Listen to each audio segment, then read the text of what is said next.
Bismillahirrahmanirrahim. Assalamualaikum warahmatullahi wabarakatuh.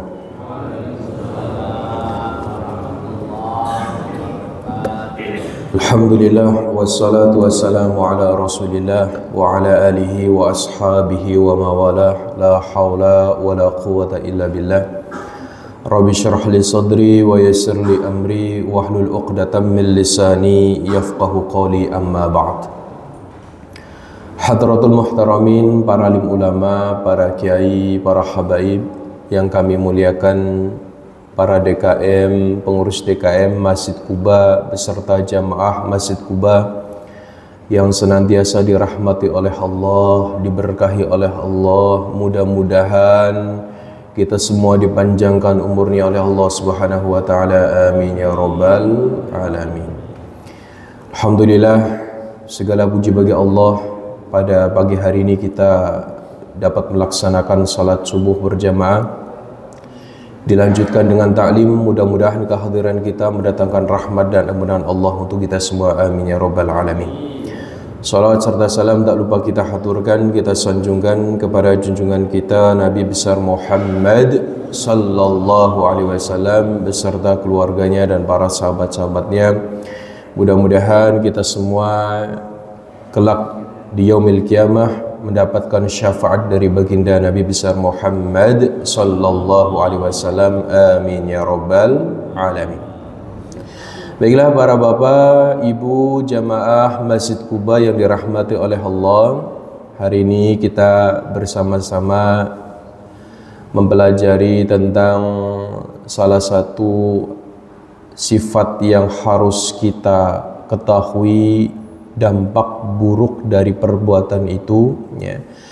Karena hari ini banyak orang yang kemudian dia tidak memperhatikan, dia tidak peduli dengan sifat itu, ya. Banyak orang dia pelaku dari perbuatan dosa itu, tapi dia tidak peduli, plus dia tidak tahu tentang ancaman dampak dari perbuatan orang yang melakukan dusta, ya. Maka dalam Al-Quran banyak sekali ayat-ayat yang mengancam orang-orang yang berdusta. Selain dia berdusta, dia pun melakukan menyebarkan fitnah dari berita yang tidak benar, ya. Bagaimana Allah Subhanahu wa taala kemudian menjelaskan dalam Al-Qur'an banyak sekian ayat yang menjelaskan tentang dampak bahaya dosa besar dusta. Ayat yang pertama, Allah berfirman di dalam surat Ali Imran ayat 61, "Fanaj'al la'natallahi 'alal kadhibin." Kata Allah, maka kami akan melaknat orang-orang yang berdusta. Begitu juga dengan ayat lain dalam surat Az-Zariyat ayat 10, Allah berfirman, "Qutilal kharrasun." Terkutuklah orang yang berdusta. Ada lagi ayat di dalam surat Al-Ghafir, Allah berfirman, "Innallaha la yahdi man huwa musrifun kadzdzab." Sesungguhnya Allah tidak menunjuki atau Allah tidak memberikan hidayah bagi orang yang melampaui batas plus dia berdusta. Dari ayat ini itu sudah mewakili bahwa begitu besar dampak orang yang suka berdusta, suka berbohong, suka menyebarkan berita yang tidak benar. Hari ini banyak orang sangat tidak peduli. Dia menyebarkan berita yang tidak benar, dia tidak merasa dirinya bersalah, Pak. Nah, ini bahaya sekali, Pak. Kalau orang sudah berbohong plus menyebarkan berita yang tidak benar, atau kita sebut sekarang berita hoax, Pak, ya. Nah, kita sebarkan, maka dampak daripada itu Allah ancam banyak ayat yang mengancam tentang orang yang berdusta plus menyebarkan berita hoaks. Ya. Di mana orang yang menyebarkan berita bohong, Pak, atau kita sekarang sering kita sebut dengan berita hoaks, ya, berita yang tidak benar, ya, maka orang yang melakukan itu dinamakan bazar. Jadi kalau ada orang suka bikin fitnah, ya, suka bikin konten video dipotong-potong, ya, seakan-akan itu adalah video asli, ya, kemudian disebar kemana-mana, itu namanya bazar, ya, dosa besar orang yang melakukan penyebaran berita fitnah. Atau sering kita sebut dengan apa? Dengan provokator, Pak. Ya. Kita sering sebut dengan provokator. Ya. Jadi keterangan ini, Pak, orang yang sudah mudah menyebarkan berita yang tidak benar, dia tidak mencari keterangan, dia tidak bertabayun dulu, dia asal nge-share saja, Pak. Asal kirim ke grup-grup, ya. Padahal itu adalah berita bohong, Pak. Ya, maka hati-hati, ya, orang yang melakukan perbuatan itu. Apalagi pelakunya, Pak, dia bikin berita bohong plus dia menyebarkannya. Nah, ini bahaya, Pak, ya, bahaya sekali, ya. Pelakunya, orang yang demikian dipastikan besok di alam kubur dia akan mendapatkan siksa. Naudzubillah min dzalik. Maka ketika kita ingin mengetahui apa sih hukuman orang yang melakukan berita bohong, orang yang melakukan penyebaran berita fitnah, apa dampak dari hukuman itu? Maka dalam sebuah hadis yang diriwayatkan oleh Samurah bin Jundab, ya. Jadi banyak hadis-hadis yang menjelaskan tentang siksa kubur, ya.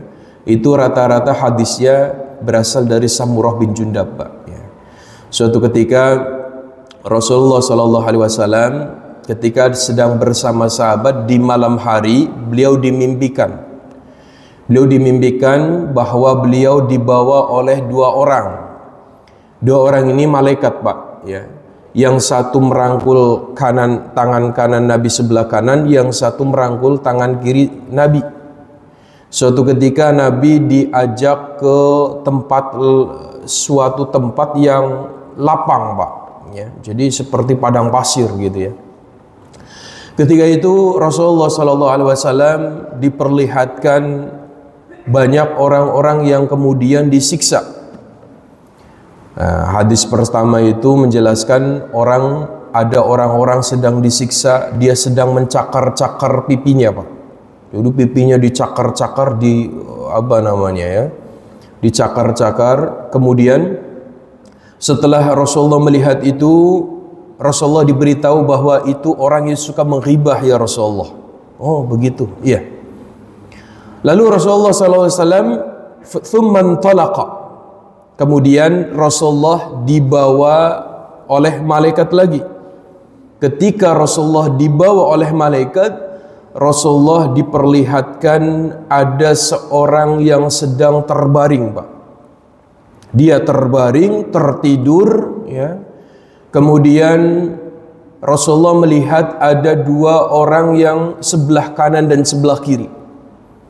Yang satu, kata Rasulullah, bawa kalub, ya. Kata Rasulullah, mushtaqun wa idza akhirun qaimun alihi bikalubin min hadid, kata Rasulullah. Malaikat yang sebelah kanan membawa kalub. Kalub itu semacam celurit, Pak. Bapak kalau melihat ada celuritnya orang Madura, pernah lihat, Pak? Ya, di ujungnya itu ada bengkoknya, itu namanya kalub, ya. Malaikat yang satu bawa celurit, Pak, parang, ya. Yang satunya pun bawa yang sama, Pak.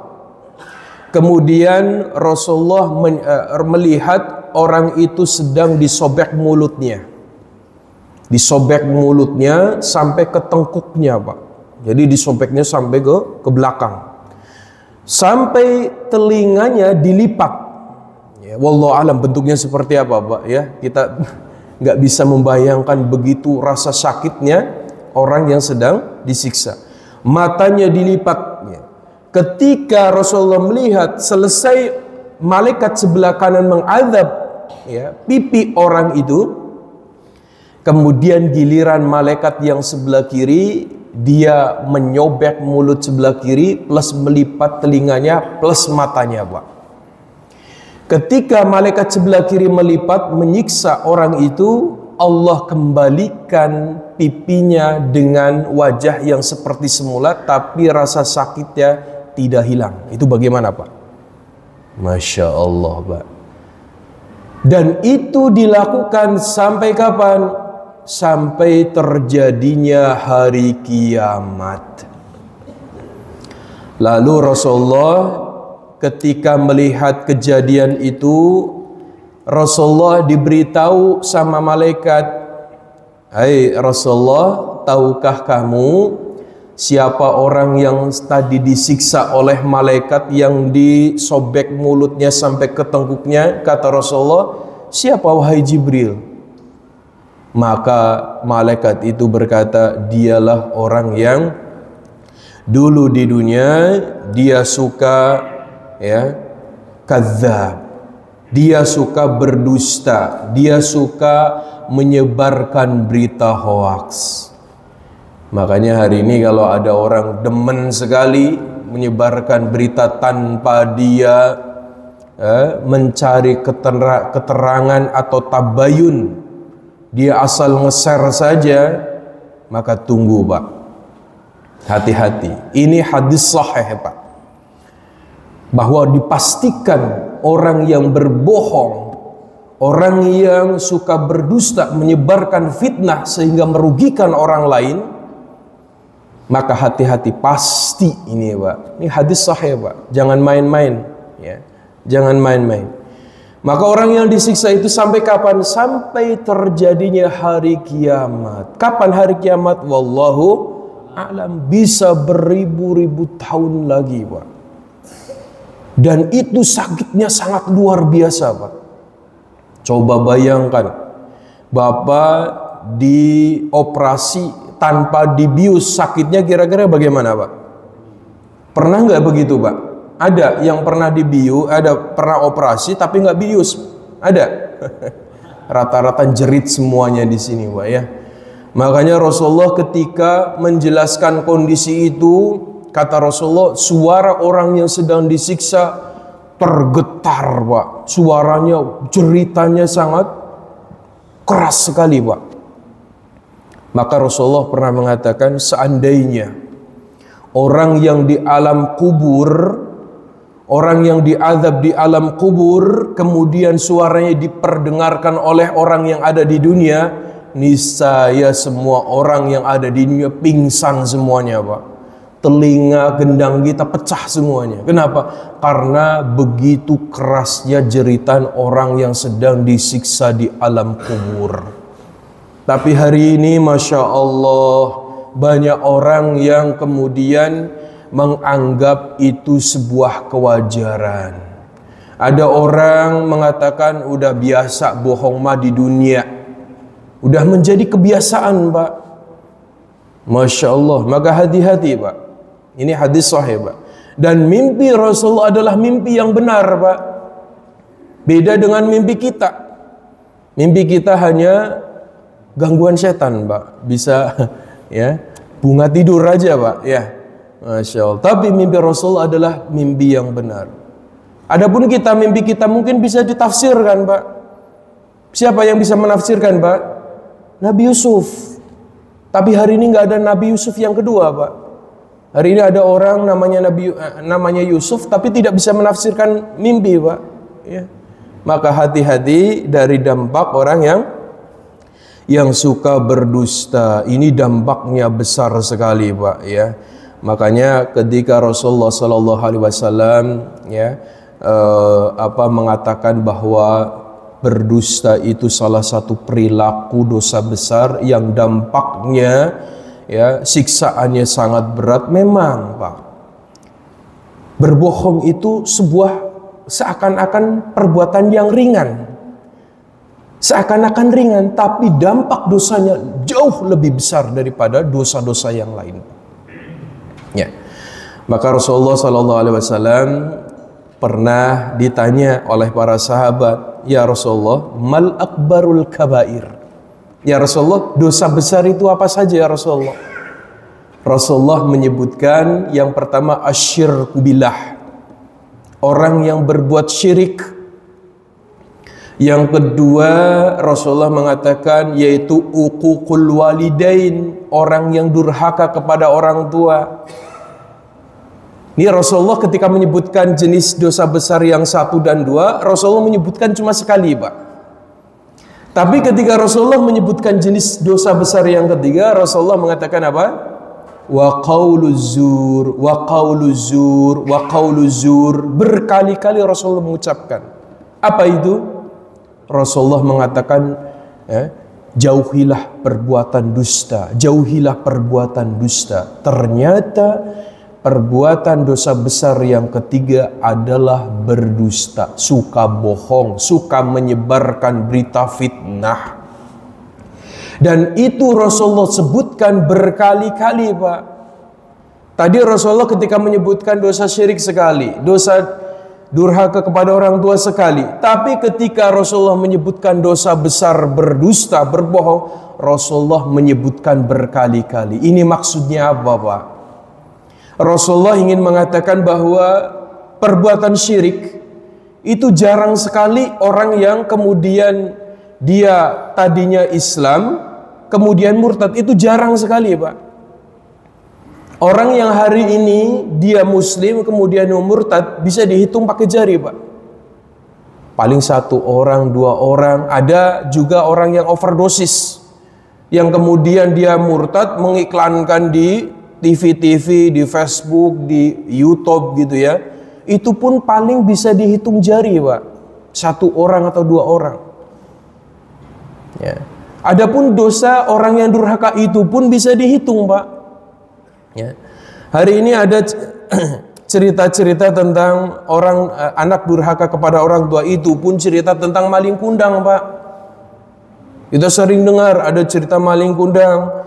Kemudian ada anak durhaka kepada orang tuanya, mukul orang tuanya, kemudian dia disulap menjadi, disumpah kemudian menjadi batu. Itu pun ya hari ini orang yang anak-anak yang durhaka itu jarang, Pak. Ya, kecuali anak yang sudah otaknya hangs, otaknya sudah tidak normal gitu ya. Bisa jadi dia tercandu narkoba atau minuman keras gitu ya. Itu pun sangat jarang, Pak. Ya. Adapun cerita maling kundang cuma 1 aja, Pak. Ya. Makanya hari ini cerita maling kundang itu digambarkan ya di Padang itu ada ya, Pak. Ya? Nah, di Padang di Bukit Tinggi itu ada orang bikin batu, kemudian seakan-akan itu ada seorang ibu mengkutuk anaknya, kemudian anaknya jadi batu gitu, kemudian talinya dibuat seakan-akan sampai ke daratan. Itu pun ceritanya cuma 1-2 orang, Pak. Ya, tapi Pak, ketika Rasulullah menyebutkan dosa besar bohong, itu Rasulullah menyebut berkali-kali. Ini maksudnya apa, Pak? Bahwa banyak orang di zaman kita sekarang, dia sudah menganggap bahwa dosa bohong itu adalah dosa yang biasa. Orang banyak meremehkan hari ini, ya, dia berbohong tapi seakan-akan menganggap itu hal yang biasa. Makanya orang yang berbohong, Pak, orang suka bohong itu bisa menimpa pada siapapun, Pak. Sifat bohong itu bisa jatuh kepada siapapun. Baik orang yang suka sholat berjamaah, tidak sholat berjamaah, baik orang yang rajin puasa maupun orang yang tidak rajin puasa, baik orang dia seorang ustadz ke, kiai ke, atau siapapun, baik orang awam, bisa jatuh kepada dosa besar bohong. Ya, dan ini banyak sekali, Pak, hari ini. Walaupun ini amalan ringan, Pak. tapi dampak daripada dosa itu besar sekali, Pak. Saya contohkan ya. Terkadang ada orang ya, ini ada orang, Pak, demi untuk menyelamatkan nama baiknya, dia rela berbohong. Sering nggak, Pak, kita dengar, Pak? Ada orang demi untuk menyelamatkan nama baiknya, dia rela berbohong, Pak. Misalkan kita sedang janjian nih sama orang, kita tunggu-tunggu teman kita, sudah sampai mana? Ini sajian sudah siap nih, gitu. Temannya OTW katanya, padahal di rumah belum mandi juga, Pak. Sudah OTW katanya. Sudah sampai mana? Sudah sampai Karawaci, padahal masih Serpong, Pak. Masya Allah, itu bisa jatuh pada dosa, Pak. Dosa bohong. Ada lagi yang lebih parah, Pak. Ya, seorang pekerja, dia bekerja, kemudian datang telat, ditegur sama pimpinan. Kenapa kamu datang telat hari ini? Mencret, Pak. Masya Allah. Diare, Pak. Sakit pusing, Pak. Masya Allah, Pak. Padahal apa? Bangunnya telat, Pak. Telat bangun, malu untuk mengucapkan bahwa dia telat bangun, dia malu, dia mengucapkan apa? Buat alasan-alasan. Padahal dia bohong, Pak. Ya. Masya Allah. Hari ini ada orang yang kemudian melakukan seperti itu. Na'udzubillah min dzalik. Makanya para bapak ibu yang dirahmati Allah Subhanahu wa taala, dosa berbohong ini atau sifat atau karakter bohong ini bisa jatuh ke siapapun, dan hampir setiap orang pernah melakukan dosa itu. Betul nggak, Pak? Pernah nggak, Pak? Pernah. Nah, yang jadi permasalahan, kalau dia masih melakukan kebohongan dalam level yang rendah, itu tidak ada masalah. Tapi kalau orang sudah membiasakan dosa bohong itu menjadi habitatnya, ini yang jadi masalah, Pak. Kalau orang berbohong cuma sekali, kadang-kadang itu pun ya ringan-ringan saja, sih nggak apa-apa, Pak. Kalau dia beristighfar, Allah insya Allah ampuni. Tapi kalau kita melakukan seakan-akan itu sudah menjadi sifat kita, itu jatuh ke dalam masalah dosa besar. Kalau kita misalkan sekali-kali, misalkan kita kemudian berbohong, ya dalam level kecil lah, misalkan kita berbohong, ya kemudian kita istighfar, insya Allah Allah ampuni. Tapi kalau kita sudah menjadikan sifat itu kebiasaan kita, itu yang bermasalah, Pak. Makanya hati-hati ya, jangan sampai kita punya karakter suka berdusta. Kalau sudah menjadi kebiasaan kita, lama-lama Allah akan catat di dalam hati orang itu sebagai orang kadzdzab, orang pendusta. Ya. Makanya kebiasaan orang, Pak, ya. Orang itu kalau sudah terbiasa dusta, Pak, itu lama-lama, kata Rasulullah, gambarkan orang dusta itu, satu dusta itu menitik hitam di dalam hatinya, Pak. Besok lagi dusta, titik lagi. Semakin banyak dusta, maka titik hitamnya akan semakin banyak, dan dia akan mudah untuk melakukan kebohongan. Ya, maka hati-hati, Pak. Ya, kalau orang sudah distempel sifat bohong. Naudzubillah min dzalik. Ya. Makanya ada lagi, Pak, jangan sampai kita mengajarkan anak-anak kita untuk berbohong juga, Pak. Kadang-kadang ada orang tua ya mengajarkan anaknya berbohong. Emang ada, Ustaz? Ada, Pak. Contoh misalkan, bapaknya sedang ditagih oleh debt collector misalkan, atau ditagih oleh pernah punya hutang sama orang, ditagih sama orang itu, datang ke rumah, bapaknya ada di rumah, Pak.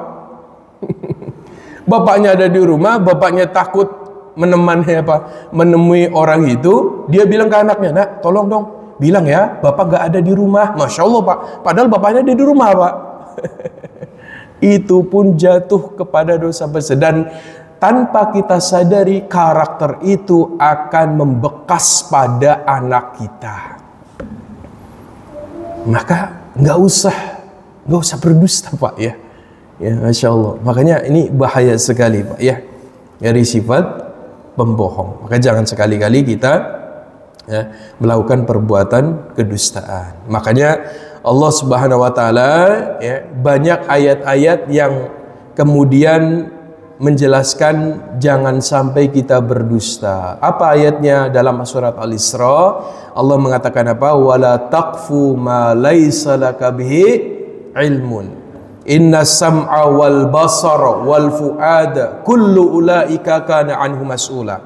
Kata Allah, janganlah kalian mengatakan sesuatu yang tidak kalian ketahui. Janganlah kalian menyebarkan berita yang kamu sendiri tidak tahu kebenarannya. Jangan, kata Allah. Jangan. Kenapa?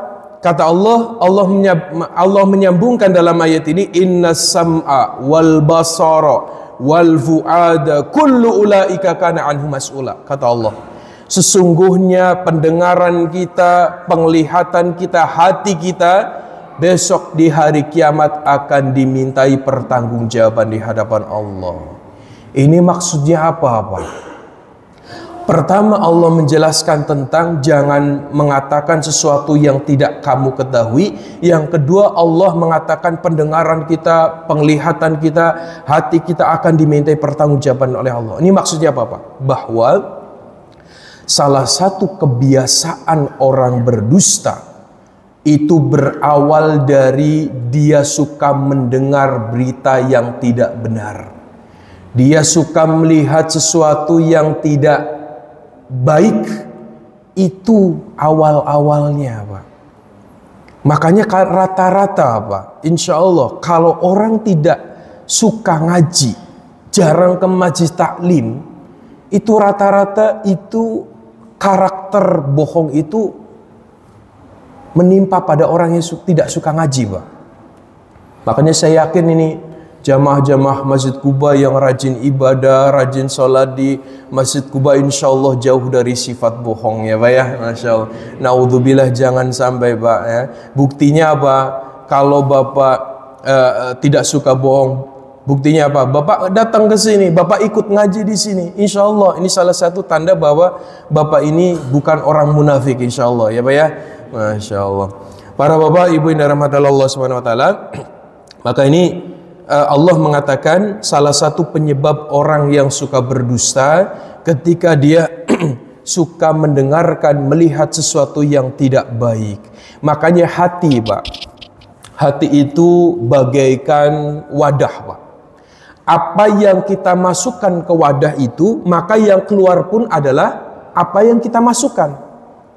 Kalau kita memasukkan susu, maka yang keluar susu. Kalau kita masukkan air teh, maka yang keluar air teh. Kalau kita masukkan air comberan, maka yang keluar air comberan. Begitu juga dengan hati kita. Hati kita kalau sering digunakan untuk mendengarkan tausiah, suka ya membaca Al-Quran, insya Allah hati kita menjadi bersih dan kita akan terjauhkan dari sifat berdusta, dan Allah akan menjaga kita dari sifat yang tidak baik. Makanya hidup kita ini, Pak, jangan sampai kita sia-siakan tanpa ada amalan yang kita istiqomahkan. Itu bahaya, Pak. Ya, makanya di zaman kita itu sekarang zaman fitnah, Pak. Fitnah di mana-mana. Karena kata Rasulullah kan salah satu tanda akhir zaman apa? Kasratul fitan, Pak.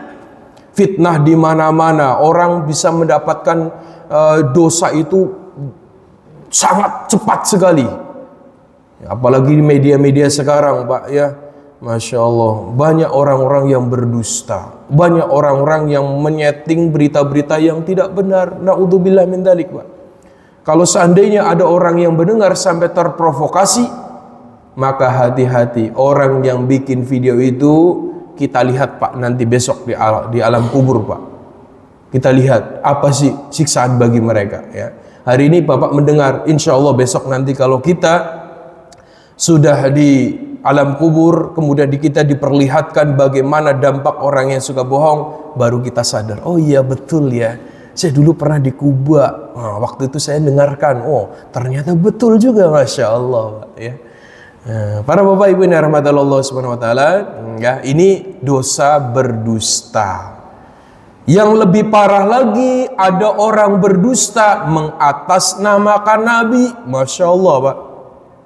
Hari ini saking dia orang suka berdusta, sampai Nabi pun didustakan. Apa? Dengan cara apa? Hari ini banyak orang yang kemudian membuat-buat kata-kata yang disandarkan ke Nabi. Hati-hati, Pak. Ya. Hari ini ada orang bikin kata-kata, ya, oh, ini dari Nabi, siapa yang menyebarkan berita ini maka akan mendapatkan rezeki sekian miliar. Masya Allah, Pak. Sampai bilang begitu, Pak. Nah, ini bahaya sekali, Pak, ya. Kalau sampai ada orang menyandarkan perkataan ke Nabi padahal itu bukan kata-kata Nabi, ada orang mengatakan ini hadis padahal itu bukan hadis, maka ancamannya jauh lebih besar daripada orang yang menyebarkan dusta bohong atas sesama manusia. Hati-hati, Pak, ya. Maka orang kalau sampai mengatakan ini hadis Nabi padahal bukan, itu namanya hadis maudhu, hadis palsu. Ya, makanya rata-rata orang yang bikin hadis palsu itu nggak ada perawinya, Pak. Perawinya siapa? Pokoknya adalah gitu. Begitu, Pak, katanya, Pak. Saya nggak bisa menyebutkan perawinya. Ini hadis maudhu. Ini bahaya sekali, Pak. Ketika kita mendapatkan hadis maudhu juga, kemudian kita menyebarkan, dibaca sama orang, kita pun mendapatkan dosa, Pak. Makanya hati-hati kalau kita dapat hadis pun kita harus searching dulu, cari dulu, benar nggak? Apalagi di zaman kita sudah mudah. Ingin tahu ini hadis sahih atau tidak, kita bisa tanya ke para ustadz, bisa tanya ke Google gitu ya. Itu kan sudah ada, Pak. Ya, maka hari ini orang sudah tidak lagi takut mengatasnamakan Allah. Ya. Ini hadis palsu nggak boleh dilakukan. Beda dengan hadis doif, Pak. Hadis doif, hadis yang lemah, boleh diamalkan asalkan tidak doif jidan, tidak sangat lemah. Kalau ada kita menemukan ada hadis doif, boleh diamalkan, boleh dengan syarat.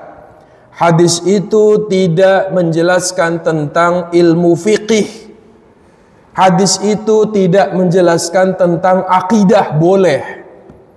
Kalau hadisnya itu hanya untuk fadhailul a'mal, untuk motivasi kita untuk beramal baik, silakan. Tapi kalau hadis itu berkaitan dengan fikih, jangan. Ya, Pak, ya? Ya, jangan diamalkan. Ya. Makanya orang hari ini, Pak, ya, ketika mendapatkan berita, kadang-kadang kita langsung terprovokasi, kita langsung nge-share. Ini bahaya, Pak. Kalau seandainya apa yang kita share itu tidak sesuai dengan apa yang dikatakan Nabi, kita pun terkena dosa yang sama. Dan dosa kita jauh lebih besar daripada kita berbohong ke atas atau kepada sesama kita, Pak. Maka Rasulullah SAW pernah bersabda, al-kadhibu alayya laisa ka'akadhi ahadikum, man kadzaba alayya muta'ammidan falyatabawwa maq'adahu minan nar.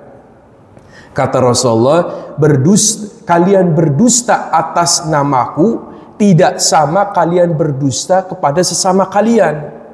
Maksudnya apa? Orang yang sampai mengatakan sesuatu mengatasnamakan Nabi padahal itu bukan dari Nabi, itu dosanya jauh lebih besar daripada kalian berdusta sesama kalian. Makanya hari ini, Pak, orang sudah tidak peduli lagi, Pak. Ada yang nggak memperhatikan, Pak. Ya, hati-hati, Pak. Ini ancaman dosa besar sekali, Pak. Ya. Maka kata Rasulullah, man kadzdzaba alayya muta'ammidan, kata Rasul. Orang yang berdusta mengataskan namaku, kata Rasulullah, dia sengaja menyebarkan berita bukan dariku. Falyatabawwa maq'adahu, silakan tempat kalian yang akan kalian huni besok di akhirat adalah neraka jahanam, dan ini sudah dipastikan oleh Nabi. Maka hati-hati, Pak, ya. Jangan sampai kita mudah untuk terprovokasi ketika kita mendapatkan hadis yang tidak sahih. Apalagi hari ini, Pak, ya, banyak para penceramah-penceramah, ya, kemudian dia membawakan hadis palsu, ya. Kemudian dia mengatakan ini dari Nabi, ini dari Rasul, begitu Pak. Padahal bukan dari Nabi Pak. Demi untuk membuat orang senang, dia rela berdusta atas Nabi Pak. Masya Allah Pak, hari ini banyak Pak. Ada beberapa penceramah, ya, terutama ketika di hari-hari besar, ya Pak. Ada Maulid Nabi, kemudian ada Nisfu Sa'ban, kemudian Rajab, itu biasanya banyak Pak. Ada beberapa oknum-oknum ustadz yang kemudian dia menyampaikan berita dan dia mengatasnamakan itu dari Nabi, padahal bukan Pak. Ya, dia rela berbuat itu demi untuk mendapatkan uang, ya, yang nilainya kecil Pak. Paling 2 juta, 3 juta, 5 juta, dia rela berdusta mengatasnamakan Nabi. Yang penting jamaahnya duduknya tenang 2 jam, ketawa ketiwi, ya. Kemudian jamaahnya merasa terhibur dengan adanya misalkan tampilan-tampilan mereka senang, ya. Ustadz ini rela menghalalkan itu. Maka hati-hati dari perbuatan berdusta, ya, Masya Allah. Makanya hari ini banyak orang tidak peduli Pak, suka menyebarkan berita-berita hoax. Makanya orang yang suka menyebarkan berita hoax, ya, apalagi dia tidak peduli gitu, ya, ini dampak azabnya begitu besar Pak. Naudzubillah min dzalik. Ya, makanya beda dengan orang durhaka kepada orang tua Pak. Kalau durhaka orang tua rata-rata orang pada takut Pak. Makanya dosa besar syirik, kemudian dosa besar durhaka pada orang tua, itu banyak orang yang sudah tahu. Takut Pak kalau melakukan dosa ini Pak. Banyak orang takut kalau perbuatan syirik, oh ya dosanya besar, durhaka dosanya besar. Tapi ada orang yang tidak takut dengan dosa yang ketiga Pak. Padahal Rasulullah menyebutkan itu jenis dosa besar, yaitu berdusta, ya. Masya Allah, ada yang rela berdusta mengatasnamakan Nabi. Naudzubillah min dzalik. Para bapak ibu yang dirahmati Allah Subhanahu wa taala, maka jangan sampai kita mudah terprovokasi dari berita-berita yang tidak benar. Ada lagi misalkan ada orang bikin video Pak. Kita kan sering dapat video yang pendek-pendek ya Pak, ya, yang sudah dipotong-potong gitu, ya. Perkataannya sudah dirubah-rubah gitu, ya. Kemudian di-share ke orang, kemudian orang nge-share lagi, nge-share. Jika yang nge-share itu beribu-ribu orang Pak, maka dosa 22.000 orang itu di copy paste diberikan kepada yang buat video Pak. Plus orang yang menyebarkan juga mendapatkan dosa yang sama. Naudzubillah Pak. Kita bukan pelakunya, kita cuma menge-share saja, tapi kita dapat dosa. Naudzubillah min dzalik Pak. Ya. Mari hati-hati dari berita-berita yang tidak benar, ya.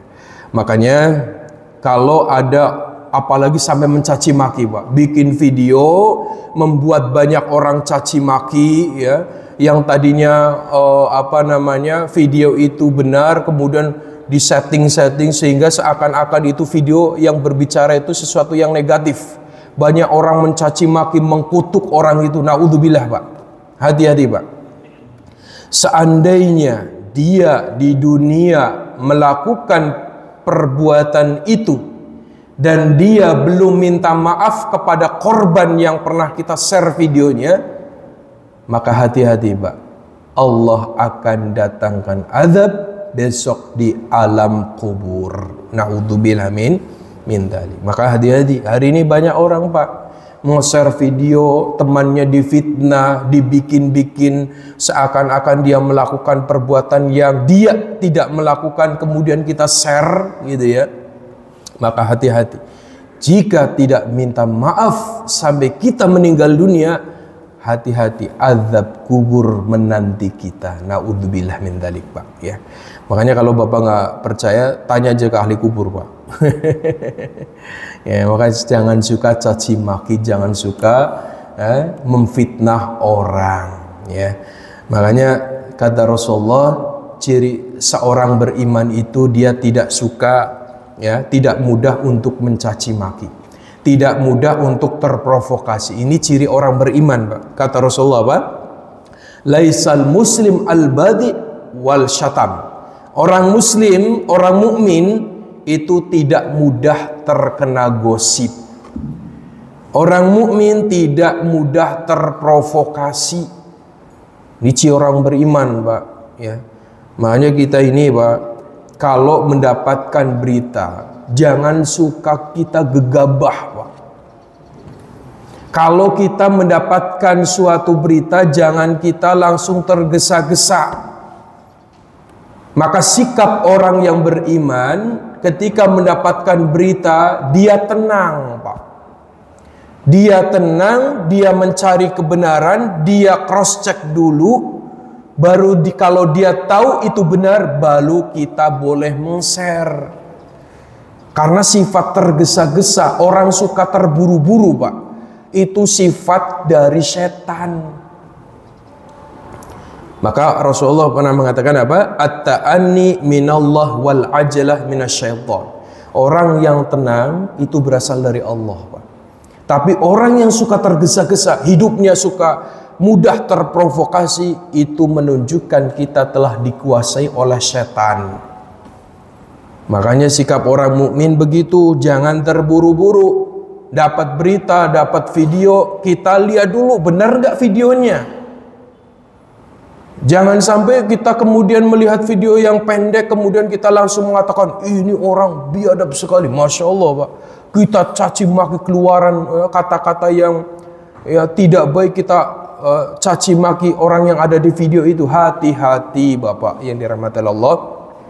Jangan sampai kita gegabah, jangan sampai kita mudah terprovokasi. Maka lihat dulu, cross check dulu sebelum kita meng-share. Karena dampak daripada ini, dampaknya besar. Hari ini orang tidak peduli lagi, Pak. Yang penting sekubu dengan saya. Yang penting satu pemikiran dengan saya. Kalau orang itu tidak satu pemikiran, dia benar pun kita salahkan, Pak. Makanya kalau benci sama orang, jangan benci wujudnya, tapi benci perilakunya. Benci sifatnya, jangan benci ke orangnya. Orangnya itu bukan milik dia, milik Allah, Pak. Kalau ada orang benci sama orang, kemudian dia benci terhadap jasadnya, tubuhnya, itu sama dengan dia melakukan sesuatu yang membuat Allah sedih. Boleh kita benci, Pak, tapi benci sama perilakunya. Jangan benci sama orangnya. Ya. Nah, kita boleh menyebarkan sesuatu yang sudah benar bahwa itu melakukan perbuatan salah, kita share, boleh, Pak, silakan. Asalkan beritanya benar. Makanya dari zaman dahulu, Pak, berita hoaks atau berita fitnah, berita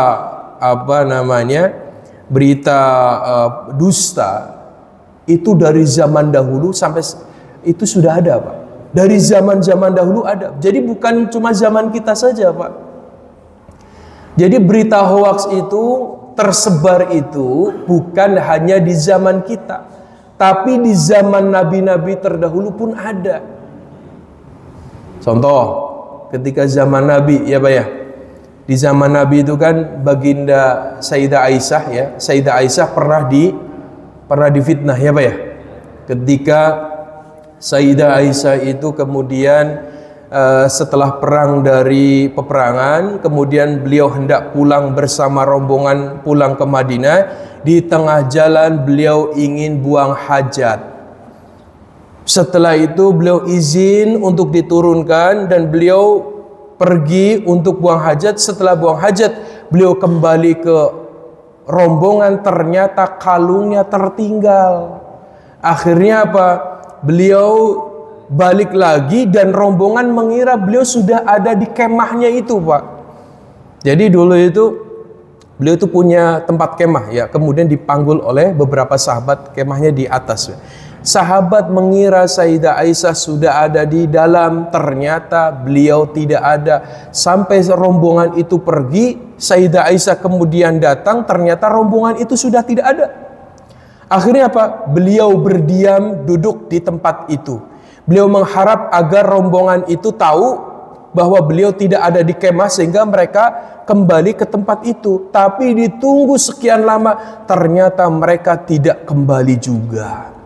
Akhirnya apa? Sayyidah Aisyah duduk di situ, datanglah salah satu sahabat yang kemudian terlak bersama rombongan. Sahabat ini yang bernama Sofwan bin Mu'attal.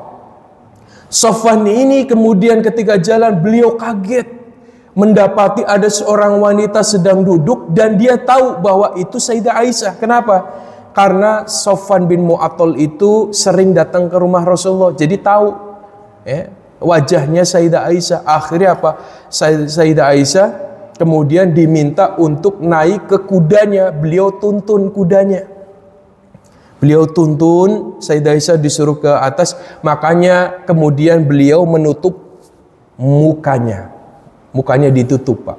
Makanya hari ini ada kemudian syariat niqab ya, Pak. Cadar itu berasal dari situ, Pak. Agar menghindari fitnah, kemudian Sayyidah Aisyah menutup wajahnya. Ketika Sayyidah Aisyah bersama Sofwan bin Mu'attal datang ke Madinah, baru sampai ke pintu depan Madinah, ada seorang munafik yang bernama Abdullah bin Ubay bin Salul. Itu dedengkotnya orang munafik, Pak. Hari-harinya dia suka mencari berita hoaks. Makanya orang yang suka cari berita hoak, bohong, itu sama dengan munafik, Pak. Ya. Ini Abdullah bin Ubay bin Salul itu orang yang paling benci terhadap Islam, Pak. Akhirnya apa? Hari-harinya dia suka cari kelemahan orang Islam. Di saat itu dia melihat ada Sayyidah Aisyah datang bersama laki-laki, dia langsung bikin berita, wah ini viral nih, saya bisa tren katanya, begitu, Pak. Wah ini saya tren ini. Bikin berita bahwa Sayyidah Aisyah telah berzina dengan Sofwan. Sayyidah Aisyah telah selingkuh dengan orang yang bernama Sofwan. Dan berita itu menyebar di seluruh kota Madinah di saat itu. Sehingga orang-orang ketika mendengar terprovokasi, Pak. Jangankan orang-orang Nabi saja terprovokasi juga, Pak. Kenapa? Karena Nabi itu kalau tidak mendapatkan berita yang gaib dari Allah, beliau pun nggak tahu, Pak. Makanya dalam kurun waktu sebulan, ketika Allah belum menurunkan ayat yang menyelamatkan fitnahnya Sayyidah Aisyah, Rasulullah sampai memulangkan Sayyidah Aisyah ke rumah bapaknya selama sebulan, Pak. Jadi Rasulullah nggak berbicara dengan Sayyidah Aisyah selama 1 bulan. Itu sedihnya luar biasa, Pak. Rasulullah sedih, Abu Bakar bapaknya Sayyidah Aisyah sedih, semuanya sedih, Pak. Namun setelah itu Allah turunkan ayat yang kemudian ayat itu menjelaskan tentang fitnahnya Sayyidah Aisyah. Baru semuanya sadar ternyata berita itu adalah berita hoaks. Makanya orang yang suka menyebar berita hoaks itulah sifat munafik, Pak. Naudzubillah min dzalik, Pak. Makanya kalau kita benci sama orang, jangan sampai benci pada jasadnya. Kalau kita benci sama orang, sifatnya boleh, tapi kalau jasadnya jangan. Ya, hari ini kalau kita sudah benci sama orang, Pak, jangankan orangnya, sendalnya saja kita lihat benci, Pak. Pakaian yang sedang dijemur juga kita benci, Pak. Masya Allah. Ini benci yang berlebihan, Pak. Jauhilah, hati-hatilah. Maka salah satu penyebab orang itu kemudian melanggar agama, salah satunya karena kebencian kita terhadap orang itu. Maka dalam Al-Quran itu Allah menyebutkan, wala yajrimannakum syana'anu qaumin ala alla ta'dilu. Ya, kata Allah, janganlah kebencianmu terhadap sesamamu membuat kamu tidak berbuat adil. Ya, apalagi kita di Indonesia banyak cacian, banyak makian, kadang-kadang kita benci sama orang, ya, sehingga kita menjadikan diri kita tidak adil, Pak. Ya. Makanya gini, Pak. Kalau kita, Pak, benci sama orang, jangan terlalu berlebihan. Membuat kita itu kalau mau sedekah pun, Pak, itu akhirnya apa? Yang diberikan kepada orang yang dia sukai saja. Yang tidak disukai, dia tidak kasih, Pak. Padahal orang yang dia tidak kasih, dia sedang membutuhkan. Makanya hati-hati dari sifat suka mencaci dan suka membuat berita bohong. Terkadang kita punya dosa lebih banyak, Pak. Dosa kita 1000 dosa, kesalahan kita 1000, kesalahan orang lain cuma 1, tapi ketika kita mempermasalahkan, yang 1 dipermasalahkan, yang 1000 pada dirinya tidak dipermasalahkan. Hari ini begitu, Pak. Ya. Maka hati-hati dari sifat suka berdusta dan mengatakan berita bohong. Para bapak ibu yang dirahmati Allah Subhanahu wa taala, yang lebih dosa lagi apa? Dia sudah berbohong plus dia bersumpah. Ini ya, Pak. Nah, ini pedagang-pedagang, Pak, kadang-kadang begitu, biar laris gitu, jualannya biar laris ya. Dia rela berbohong, demi Allah, ini saya beli barang ini, harganya sekian, padahal apa, Pak? Tidak sesuai dengan harga yang dia sebutkan, Pak. Itu sifat, Pak, perbuatan bohong yang memiliki dosa yang jauh lebih besar. Naudzubillah min dzalik. Para bapak ibu yang dirahmati Allah Subhanahu wa taala, itulah salah satu dampak daripada orang yang suka berdusta. Maka ini ada nasihat para ulama bahwa jauhilah dari perbuatan dosa, karena sifat dusta itu dapat menjerumuskan kita besok ke azab kubur. Naudzubillah min dzalik. Para bapak ibu yang dirahmati Allah Subhanahu wa taala, mungkin itu saja yang bisa saya sampaikan. Silakan sebelum kita akhiri, barangkali ada yang mau bertanya, silakan Bapak.